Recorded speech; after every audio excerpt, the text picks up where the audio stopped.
Hi everyone, it's Nicole Wilkins with FitnessRx for Women, and this is my next question and answer segment where I took your questions from Facebook and I'm going to answer them for you today. The first question I have is, what are the best exercises to get strong and defined lean legs? I weight train and I'm trying to avoid getting big muscular legs. For a leaner look, is it better to use lighter weight with more reps and sets or more weight with less reps? I think the best exercises are squats, lunges, leg extensions, hamstring curls, anything that would be considered a compound movement, but mixing it up on a consistent basis. So not always going in and doing the same exact thing. I'm also a huge fan of higher volume. That's one thing to lose body fat. In order to see the definition in your body, you've got to decrease the body fat in order to see the definition. But you're not going to see the definition once you lose the body fat if you don't have the muscle underneath.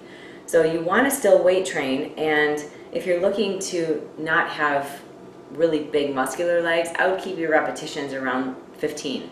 But I would keep your weight challenging enough so that you're still struggling by the 15th repetition.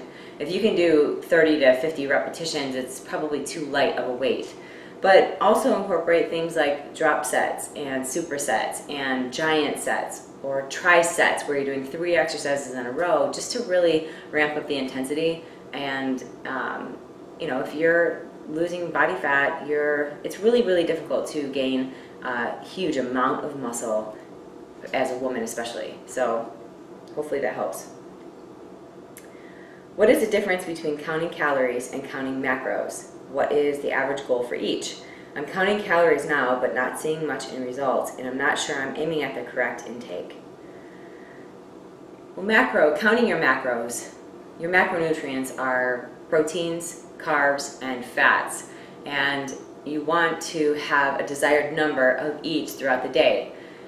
If you're just counting calories, let's say you're shooting for 1,500 calories, if you're not watching the number of macros you're having to break up that 1,500 calories, you could have all carbohydrates throughout the day, and then you would be missing a lot of other nutrients that you need. So you're not going to see the same physical changes if you do all carbs to equal 1,500 calories or versus splitting it up into those specific macros. So I would focus more on the number of macros you're eating throughout the day instead of just the number of calories. Are plyometrics pivotal to training, or can you just lift heavy to obtain the same physique? Plyometrics are not something that you have to incorporate into your program. I mean, you can see results by just doing resistance training. Plyometrics is intensity. It definitely kicks up the intensity of your workouts. It's more for strength and power, and it burns a lot of calories in a very short period of time because it gets your heart rate elevated quickly.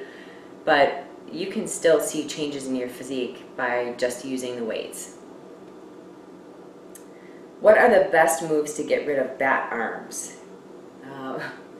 Well, if I understand what bat arms are, it's underneath here, and this is known as your tricep. So some exercises that you can do to tighten up the tricep would be going onto cables and doing tricep pushdowns with the barbell or with the bar or the rope, taking a dumbbell, going over your head with both arms and doing tricep extension, keeping your elbows in, going on a bench and putting your hands on the edge of the bench with your fingers forward and then doing dips this way.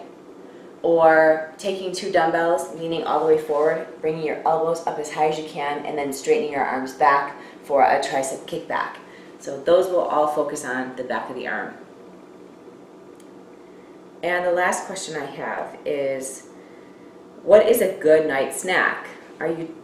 Or do you try to curb your snack with something else, like tea maybe? Also, I eat very strictly, but I find at night I need something. Well, there's a couple things here. If you're eating really strict throughout the day, but you still feel like you need something at night, it could be because you may not be eating enough throughout the day. But the other part of it is sometimes I eat right before I go to bed, and that might be 10 or 11 o'clock at night.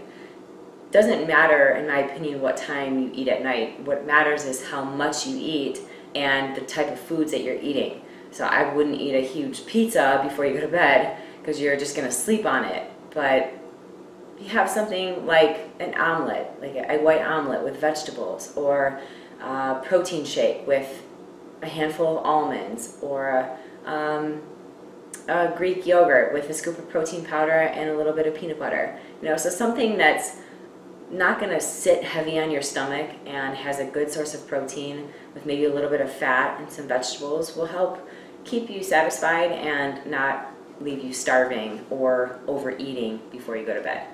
So hopefully that helps. Those are my questions for this week. Until next week, keep asking your questions on the FitnessRx for Women Facebook page, and I'll be back here every Friday to answer them for you. Until then, keep living the fit life.